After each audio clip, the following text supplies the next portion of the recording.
मामला यह है कि मुजफ्फरपुर शहर में ट्रैफिकिंग व्यवस्था को सुदृढ़ करने के लिए प्रशासन के द्वारा जो भी प्रयास किया गया है वह काफ़ी प्रयास है, इसको हम सकारात्मक मान सकते हैं।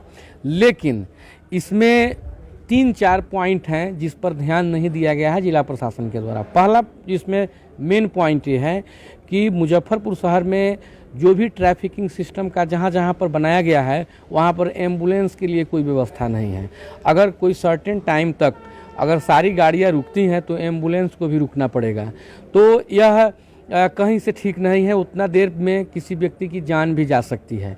पैदल यात्रियों के लिए कोई व्यवस्था नहीं किया गया है।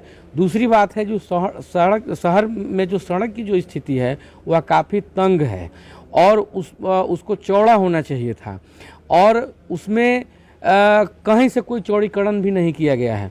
लोग जा रहे हैं, आ रहे हैं और अभी और अवेयरनेस की ज़रूरत थी। लोग देहात से आते हैं, उन लोगों को कुछ जानकारी नहीं है और सिर्फ प्रशासन के द्वारा जुर्माना की राशि वसूली की जा रही है।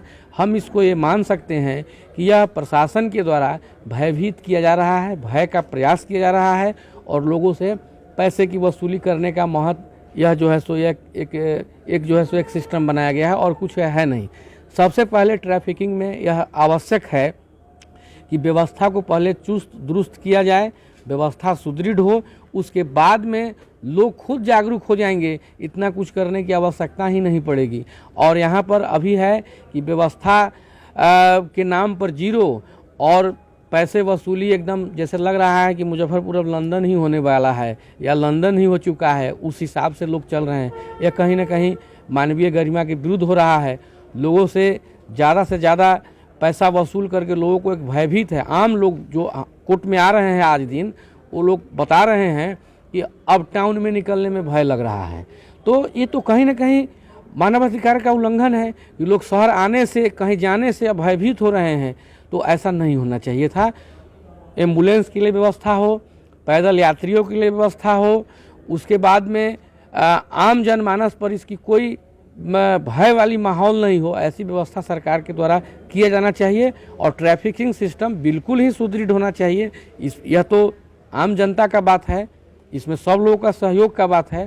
प्रशासन का पहल बहुत ही अच्छा है, लेकिन इसमें इतने बिंदुओं पर सुधार की आवश्यकता है। इसके लिए हम नेशनल ह्यूमन राइट कमीशन लगता है कि बिना तैयारी का कर दिया गया। बिल्कुल ही जल्दीबाजी में कदम उठाया गया है। हम ज़्यादा दूर नहीं जाएं, हम अपने कचहरी कंपाउंड में ही हम देखें, चारों तरफ धूल उड़ रहा है, कहीं कुछ व्यवस्था नहीं है।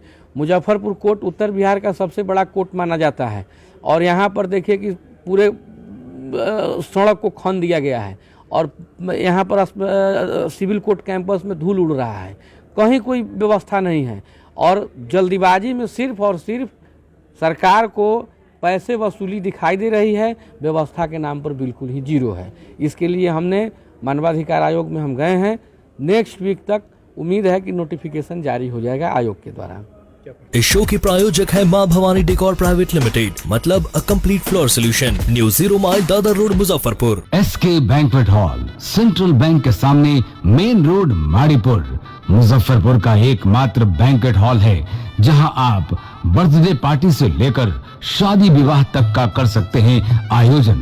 2500 स्क्वायर फीट का 3 बड़ा hall, seminar, wedding ceremony, kitty party या बर्थडे पार्टी के साथ अन्य आयोजन को किया जा सकता है। 24 घंटे बिजली पानी के अलावे पार्किंग और लिफ्ट की सुविधा है उपलब्ध। फुल्ली एयर कंडीशन, 1 2 नहीं 18 बाथरूम और कई कमरे हैं उपलब्ध। बुक करने के लिए आज ही संपर्क करें। एरिया वाइज एक फ्लोर का एरिया 2500 स्क्वायर फीट है। फर्स्ट फ्लोर का, सेकेंड फ्लोर का भी सेम है, थर्ड फ्लोर का भी सेम है, फोर्थ फ्लोर का भी सेम है। ये मैरिज के लिए सबसे अच्छा है क्योंकि बड़ा एरिया, आप चाहे तो 1000 आदमी का भी पार्टी इसमें कर सकते हैं, 500 का भी कर सकते हैं, 200-100 का भी करना हो, बर्थडे करना हो, कोई भी पार्टी करना हो तो आप इसमें आराम से कर सकते हैं क्योंकि 3 हॉल है एक साथ में, तो आप बड़ा से बड़ा भी पार्टी